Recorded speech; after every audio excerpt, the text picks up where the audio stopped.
Hi, this is Dr. Gregory Sadler. I'm a professor of philosophy and the president and founder of an educational consulting company called Reason.io, where we put philosophy into practice. I've studied and taught philosophy for over 20 years, and I find that many people run into difficulties reading classic philosophical texts. Sometimes it's the way things are said or how the text is structured. But the concepts themselves are not always that complicated, and that's where I come in. To help students and lifelong learners, I've been producing longer lecture videos and posting them to YouTube. Many viewers say they find them useful. What you're currently watching is part of a new series of shorter videos, each of them focused on one core concept from an important philosophical text. I hope you find it useful as well. In Book 9 of his work, The Confessions, Augustine is going to tell us the story of his mother's death and his family's reaction to it and some reflections about that. But before that, he's going to also tell us about how she grew up, just in thumbnail, we might say, the parts that he thinks are the most important, and about her marriage and her, let's call it, work within a community that she inhabited. So she begins as a child growing up in a Christian household, and he says that, not of her gifts, but of your gifts, the God's. In her will I speak. She neither made herself, nor did she educate herself. You created her. Neither her father nor her mother knew what sort of woman would be made from them. But for her training, she was wont to praise not so much her mother's diligence as that of a certain age-worn maidservant who had carried her father about when he was an infant. So we can tell this is somebody who's quite old at that time. And he says, because of this service and because of her advanced age and excellent habits, she was held in high esteem by the masters of a Christian house. So she was put in charge of her master's daughters, and she took diligent care of them. Now, what did she do? A certain kind of ascetic practice in order to try to prevent them from becoming, there's an old-fashioned term, wine bibbers, the people who, enjoy drinking wine. So she begins outside of the hours when they were properly fed at their parents' table. She did not permit them to drink water, even though they were parched with thirst. She forestalled a bad habit and added these sound words: you drink water now because you cannot get at the wine. When you come to be married and are made mistresses of storerooms and cellars, water will become distasteful to you, but the habit of drinking will persist. Now, we might say, that's a little excessive. However, what it did is put her in a good condition as far as the habits of drinking. It didn't actually work completely, as we find out a little bit later. In the next section, Augustine says, there crept upon her, as your handmaid told me, that's Monica, his mother, there crept on her a love of wine. How? By little bits, when she would go fetch her parents the wine and get it out of a jar. She would dip a cup into the opening at the top before she poured the wine into a pitcher, and she'd take just a little sip, right? And she didn't do this, he says, out of a desire for drink, but a sort of excess of those youthful spirits which blow off in absurd actions and which parental firmness usually suppresses in our childhood years. And we might think about Augustine's own narration of his theft of pears when they didn't even want the pears as a kid. It's that sort of thing. And he's saying, this can lead us into problems. Adding to that daily little bit each day, another little bit, she fell into the habit of greedily drinking her little cups almost full up with wine. Where then was the wise old woman? Where was her stern prohibition?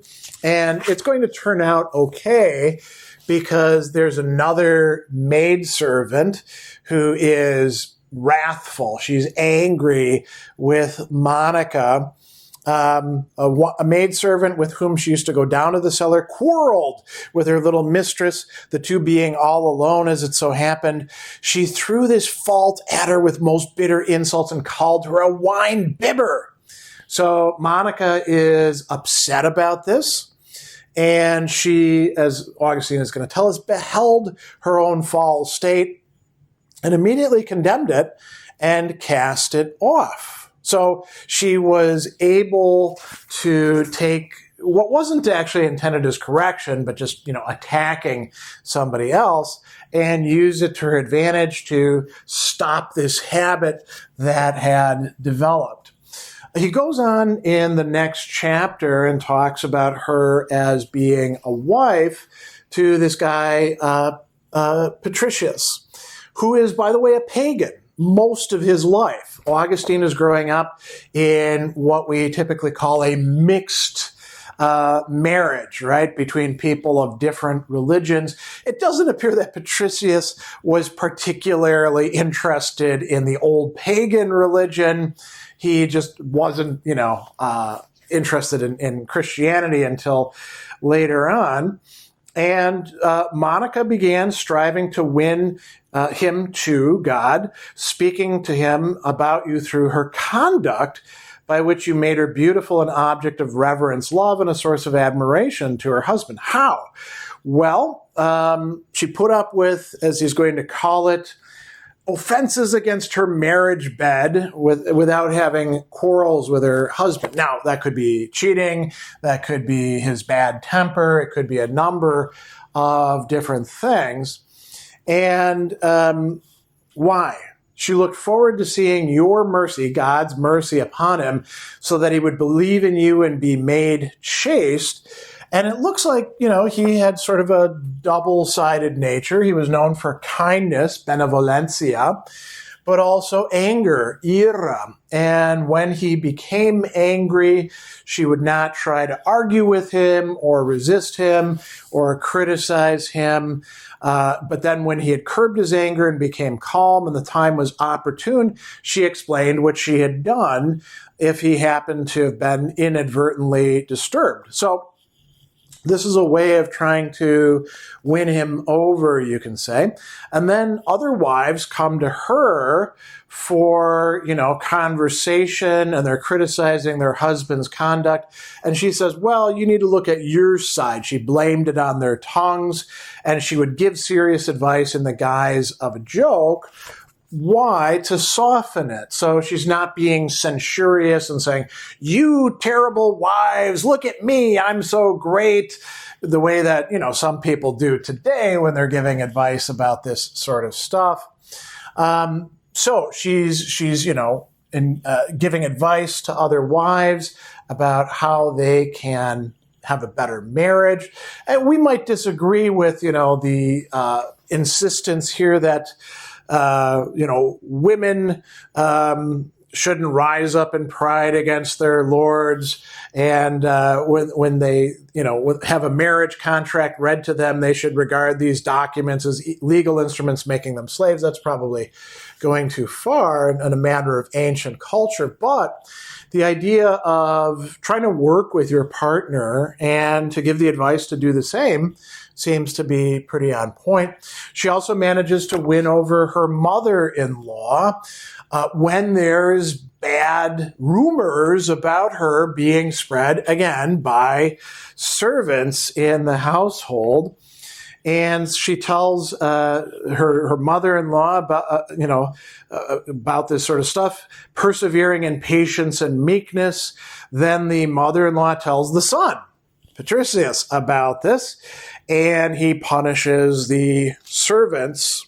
And the mother-in-law promised the same reward might be expected by whoever tried to please her by telling any evil tale about her daughter-in-law. And then so they lived together in harmony and goodwill.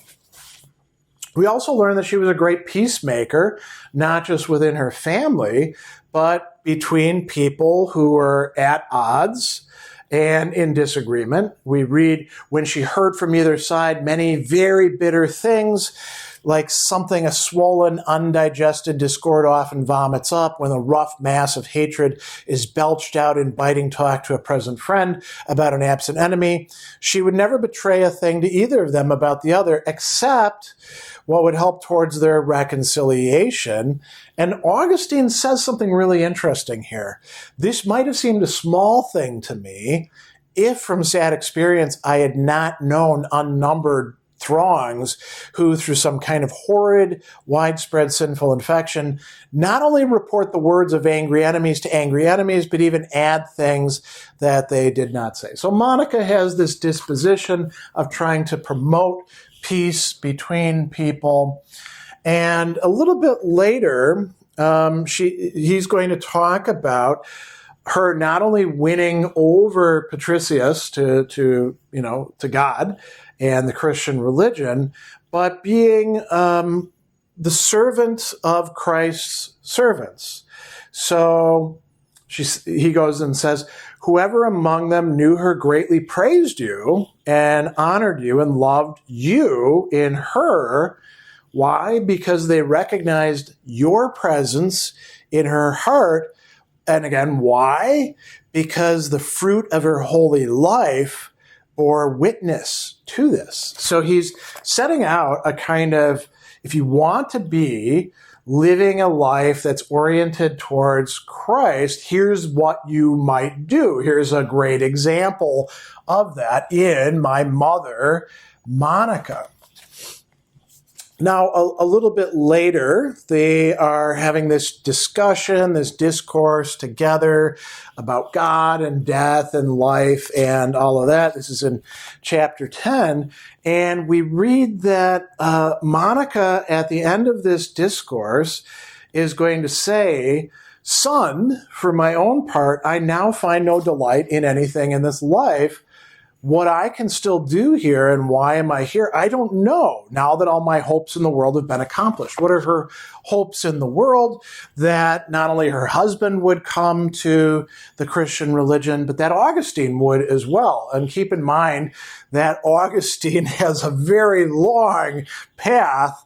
It's not as if he, suddenly reads a Bible verse and is converted immediately. It takes him a long ways to get from his youthful days to being in the Manichaean cult to abandoning that, studying philosophy, embracing Christianity, but not wanting to embrace it completely as far as sexuality goes, to finally being chaste in the end. And she is praying for him and weeping for him all this time. So that's been accomplished, right? And she says, "One thing there was for which I desired to linger a little while in this life, that I might see you a Catholic Christian before I died. God has granted this to me. So I ask myself, what am I doing here? Quid hic facio, right? What's my point? What's my purpose?" And indeed, she does depart from this life. As he says, scarcely 5 days later, she fell sick of fever, and they have some conversations. And the conversations have to do with the disposition of her body. And she reminds them, you can bury me anywhere. I'm not concerned about this body. What I want you to do is to remember me before the altar. That is to pray for me, to be mindful of me, to maintain the relationship with me past my earthly death. So that'll happen. And we find out on the 9th day of her illness, her soul was set loose from the body. And the last part that we get here is of Augustine and his own feelings about things. And this is a confession, so he's explaining to us, I'm not as far along as I had hoped that I would be. And this raises some very interesting questions about, well, if you think that somebody is indeed going on to a better existence, why be sad? Why fall into grief and sorrow? a question that he asked much earlier on when he had his friend who died in his adolescence. So he says, "A mighty sorrow welled up from the depths of my heart and overflowed into tears. But at the same time, by a powerful command of my mind, my eyes drank up their source until it was dry. It was such an agony. And when she breathed her last, the boy, Adeodatus, burst out in lamentation, but he was hushed by all of us and felt silent. In a like manner, something childish in me, which was slipping forth in tears, was by a youthful voice, my heart's own voice, checked, and it became silent." We didn't want to solemnize that funeral with cries and groans, which is what a lot of people typically do. So then Augustine asks himself an important question. Well, what was it that grieved me so heavily, if not this fresh wound brought by the sudden rupture of our most sweet and dear way of life together, right? So you can have, as he says, joy from her testimony when in that last illness she mingled endearments with my dutiful deeds and called me a good son, great love and affection, right? All of this is wonderful, but it's been taken away from you now. There is a separation. There's an ending of that part of your life together. And he says, when I was bereft of such great consolation, my heart was wounded through, and my life was as it was ripped asunder. For out of her life and mine, one life had been made. Now notice that. He's saying, my mom and I, who were at odds for a very long time, were living one life together. They had a friendship. That's the way that Augustine expresses it, the way that many people before him did. So the question is, well, is this grief fitting at all? And it goes on a little bit further, and we read this really interesting expression. So he's going to say, I criticized the weakness of my affection. I held back the flood of sorrow. It gave way a little before me, but I was swept away by its violence, not so far as to burst into tears or any change of expression, but it's happening inside. I was crushed down within my heart. It distressed me greatly that these human feelings had such sway over me. So he's going to say, I sorrowed over my sorrow with added sorrow. Alio dolore dolebam dolorem meam. You notice that we've got in both, noun and verb forms this same term arising. And you could translate it as sorrow, you could translate it as pain, you could translate it as being upset. He's upset about the fact that he's upset so much about this, and it's adding to his being upset, however you want to frame it. And he says, I was torn by a twofold sadness. And there he uses the word tristitia, so it actually is grieving sadness. The first sadness is losing the person. The second sadness is the very fact that you're so upset about it when they've gone on to a better thing, at least so we hope. And he talks about, praying for her. And he says, all of this is a matter of habit. It takes a long time for us to change things. And little by little, however, he says, I slowly regained my former thoughts about her, about the devout life she led, her sweet and holy care for us. I took comfort in weeping in your sight over her, and for her over myself, and for myself. I gave way to the tears I'd held back, and they poured forth as much as they wished. I spread them beneath my heart, and it rested upon them. For at my heart were placed your ears, not the ears of a mere man who would interpret with scorn my weeping. And then he says something else, and this is, I think, very important. This is in chapter 13. So his mother had asked him to remember her before God. And that is exactly what he does.